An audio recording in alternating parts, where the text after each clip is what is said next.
Hello दोस्तों, जय हिंद, नमस्कार। मैं रमेश यादव आप सभी का स्वागत करता हूं study with Ramesh Yadav YouTube channel पर। जो हमने करंट अफेयर का कारवां चलाया हुआ है उसी को आगे बढ़ाते हुए आज की जो क्लास होगी वो होगी 16 फरवरी 2024 का करंट अफेयर। उम्मीद करता हूं अभी तक जो क्लासेस हुई है आपको पसंद आई होगी, और अगर क्लासेस पसंद आ रही है तो लाइक करें, शेयर करें और चैनल को सब्सक्राइब जरूर करें। तो चलिए आज की क्लास शुरू करते हैं 16 फरवरी 2024 का current affair. Point number 1, Sanjay Kumar Jain बने आईआरसीटीसी के चेयरमैन और एमडी। तो आईआरसीटीसी करंट में चला हुआ है, तो इसकी अगर फुल फॉर्म की बात करें तो Indian railway catering and tourism corporation, IRCTC, catering and tourism corporation. तो इसके जो चेयरमैन और एमडी बने हैं वो हैं संजय कुमार जैन। इनके बारे में कुछ जानते हैं। भारतीय रेलवे खान पान और पर्यटन निगम लिमिटेड के लिए एक महत्वपूर्ण विकास में 1990 बैच के एक कुशल भारतीय रेलवे यातायात सेवा आईआरटीएस अधिकारी श्री संजय कुमार जैन ने अध्यक्ष और प्रबंध निदेशक की महत्वपूर्ण भूमिका निभाई। प्रबंधक निदेशक भी हो सकता है, यहाँ पे कोई प्रॉब्लम नहीं है। MD managing director. तो इनके बारे में इतना कुछ याद नहीं रखना, सिर्फ ये याद रखना है कि आईआरसीटीसी के चेयरमैन कौन बने हैं, संजय कुमार। आईआरसीटीसी का की फुल फॉर्म क्या है ये भी कई बार एग्जाम में पूछ ली जाती है, तो उसको भी याद रखना। नेक्स्ट पॉइंट है institute of chartered accountants of India के अध्यक्ष रणजीत कुमार अग्रवाल बने हैं। तो मोस्ट इंपोर्टेंट क्वेश्चन होगा ये कि भाई चार्टर्ड अकाउंटेंट सीए के जो इंडिया के अध्यक्ष कौन बने हैं, तो रणजीत कुमार अग्रवाल बने हैं। सीए रणजीत कुमार अग्रवाल को institute of chartered accountant of India के 72वें अध्यक्ष के रूप में नियुक्त किया गया है। वह वर्ष 2024-25 तक इस सम्मानित पद पर रहेंगे, मतलब 1 साल के लिए इनको चुना गया है। तो Ranjit Kumar Agarwal institute of chartered account के 72वें अध्यक्ष। नेक्स्ट पॉइंट है पहले digital India future skills summit का आयोजन गुवाहाटी में किया जा रहा है। तो ये पहला है तो इसलिए इंपॉर्टेंट होता है। Digital India future skills summit आयोजन गुवाहाटी। गुवाहाटी कहाँ है? असम में। असम का सबसे बड़ा शहर है गुवाहाटी, लेकिन असम की राजधानी दिसपुर। हेमंत बिस्वा शर्मा यहाँ के मुख्यमंत्री हैं। चलिए इसके बारे में जानते हैं। इलेक्ट्रॉनिक्स और सूचना प्रौद्योगिकी मंत्रालय राष्ट्रीय इलेक्ट्रॉनिकी एवं सूचना प्रौद्योगिकी संस्थान के माध्यम से 15 फरवरी 2024 को गुवाहाटी में प्रथम भविष्य कौशल शिखर सम्मेलन की मेजबानी कर रहा है। तो आपको इतना कुछ याद नहीं रखना, सिर्फ याद रखना है कि फर्स्ट समिट कहाँ हुई है, तो ये गुवाहाटी में हुई है। Digital India future skill summit, सिर्फ इतना याद रखना है कहाँ हुई है, गुवाहाटी में हुई है। आप देख सकते हैं future skill summit 2024 digital India की। आगे चलते हैं। पॉइंट नंबर 4, प्रधानमंत्री नरेंद्र मोदी ने दुबई में भारत मार्ट का शिलान्यास किया है।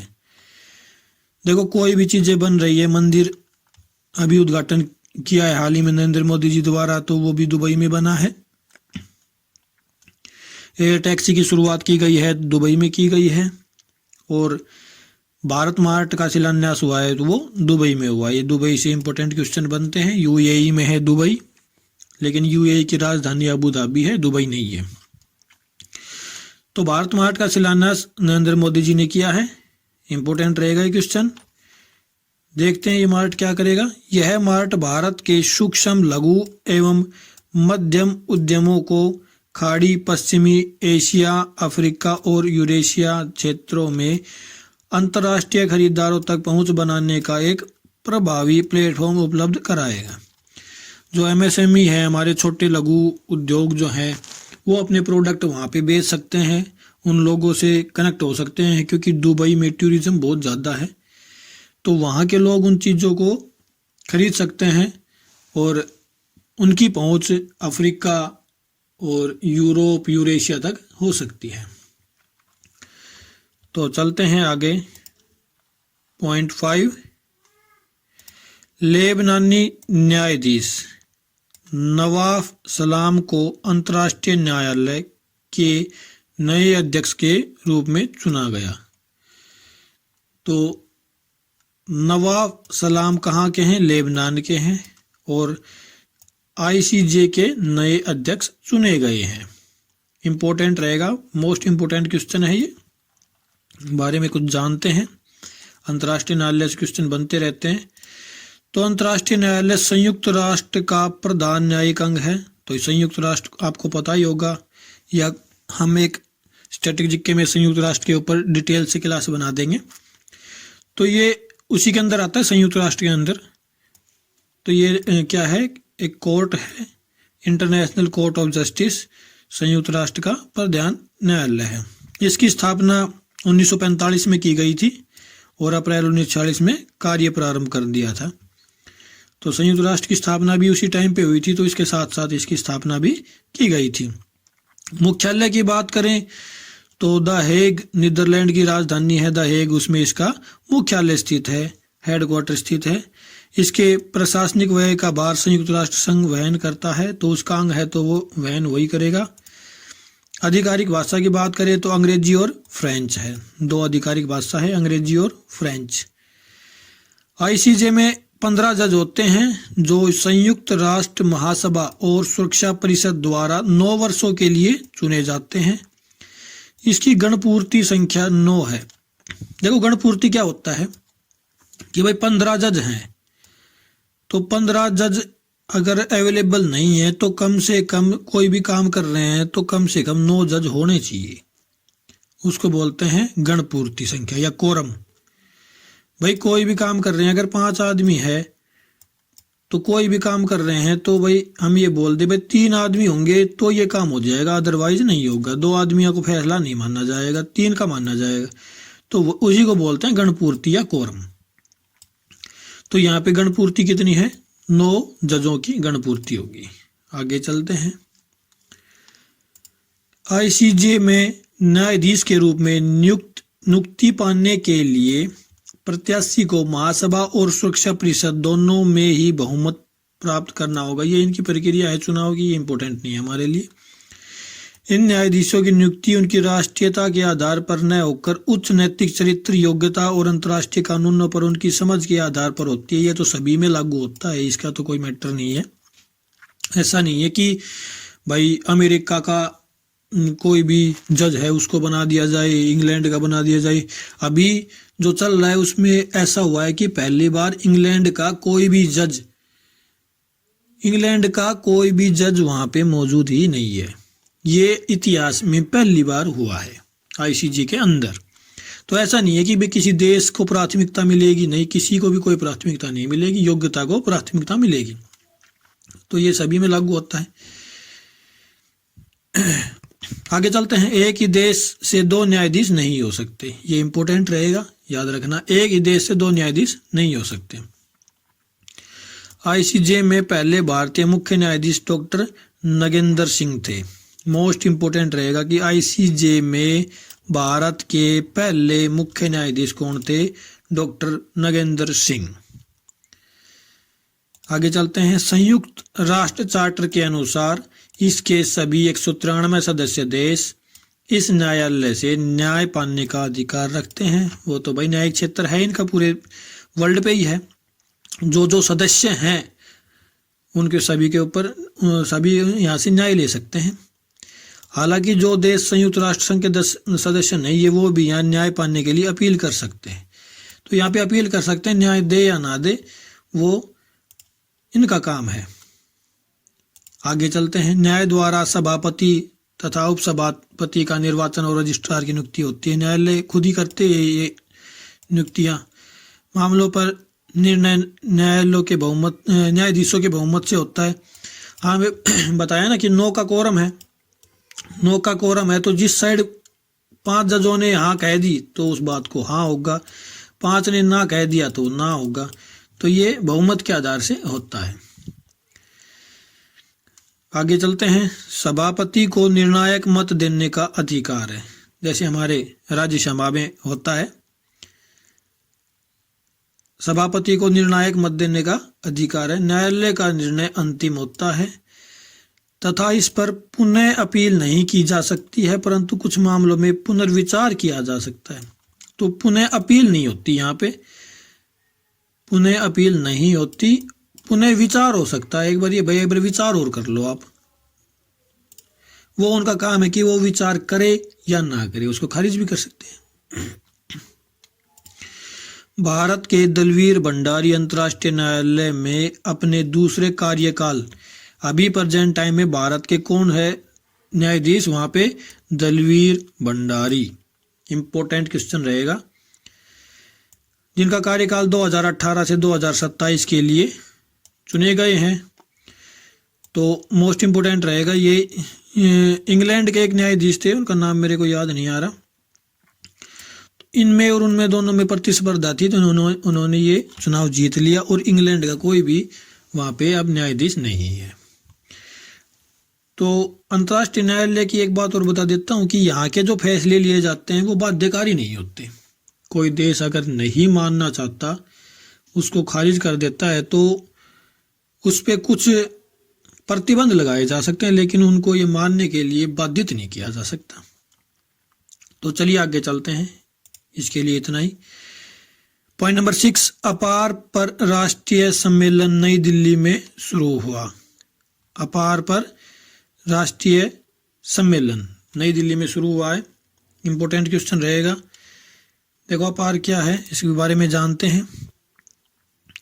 केंद्रीय शिक्षा मंत्री धर्मेंद्र प्रधान ने मंगलवार को नई दिल्ली में अपार one nation one student ID card, यह है one nation one student ID card के ऊपर जोर दिया गया है। सिर्फ इतना ही याद रखना है। 2 पॉइंट बनते हैं। अपार है क्या? One nation one student ID card. इसका समिट जो हुआ है, कहाँ हुआ है? वो नई दिल्ली में हुआ है। Automated permanent academic account registry. तो हिंदी में अगर बात करें, अगर समझाने के लिए बात करें तो भाई एक स्टूडेंट है तो उसका एक आईडी कार्ड बनेगा, वो हर जगह पे चलेगा फिर, ठीक है ना, वो हर जगह पे चलेगा। तो इसका सम्मेलन कहाँ हुआ है? नई दिल्ली में हुआ है। चलते हैं पॉइंट नंबर 7, अंतर्राष्ट्रीय बाल कैंसर दिवस 2024। तो अंतर्राष्ट्रीय बाल कैंसर दिवस 15 फरवरी को मनाया जाता है। ये जागरूकता बढ़ाने के लिए कि भाई बच्चों को किस प्रकार से इस चीज़ से निपटा जा सके, कैंसर से, क्योंकि कैंसर बहुत ही खतरनाक बीमारी होती है। हर साल 15 फरवरी को अंतर्राष्ट्रीय बाल कैंसर दिवस के रूप में मनाया जाता है ताकि इस मुद्दे पर होने वाली बुराई और इससे निपटने के तरीकों के बारे में जागरूकता बढ़ाई जा सके। तो इतना ही है इसके लिए कि मनाया कब जाता है? 15 फरवरी को मनाया जाता है। कैंसर तो ऐसी बीमारी है, अगर ये पता चल जाए कि भाई तेरे को कैंसर, तो आधा तो वैसे ही मर जाता है, वो आधा थोड़े दिन में वैसे मर जाएगा। टेंशन में भाई कैंसर है। अगर उसको पता नहीं चलता कैंसर है तो वो कुछ दिन जीवित रह सकता है। लेकिन कुछ एक मामलों में ऐसा भी देखा गया है कि भाई कैंसर ठीक भी हो जाते हैं, लेकिन कैंसर टाइप बहुत ज़्यादा है। कुछ टाइप की ठीक हो जाती है, कुछ टाइप की नहीं होती। तो चलिए आगे चलते हैं। पॉइंट नंबर 8, अरविंद पनगड़िया की अध्यक्षता में 16वें वित्त आयोग ने किया पहली बैठक का आयोजन। तो 16वां वित्त आयोग बन गया है, आपको पता ही होगा। उसकी पहली बैठक हुई है। तो इसके अध्यक्ष कौन है? अरविंद पनगड़िया जी हैं। 16वें वित्त आयोग के अध्यक्ष अरविंद पनगड़िया। सिर्फ इतना ही याद रखना है। आगे चलते हैं पॉइंट नंबर 8, पॉइंट नंबर 9, अभी 8 हो गया ना। हाँ, पॉइंट नंबर 9, भारत में चुनावी बॉन्ड प्रणाली को समझना। देखो चुनावी बॉन्ड, इलेक्टोरल बॉन्ड क्या होता है, चुनावी बॉन्ड क्या होता है? कि कोई भी आदमी है, जैसे आप हो, आप एक पर्सन हो और आपको किसी भी पार्टी को, भाई कांग्रेस, बीजेपी, जेजेपी, किसी भी पार्टी को आपको डोनेशन देना है, भाई पैसे देने हैं, डोनेशन देना है, तो एक बॉन्ड खरीदा जाता है। बॉन्ड कौन जारी करता है? एसबीआई बैंक है हमारा, वो जारी करता है एक बॉन्ड। 1000 रुपए से लेके करोड़ रुपए तक के बॉन्ड जारी करता है।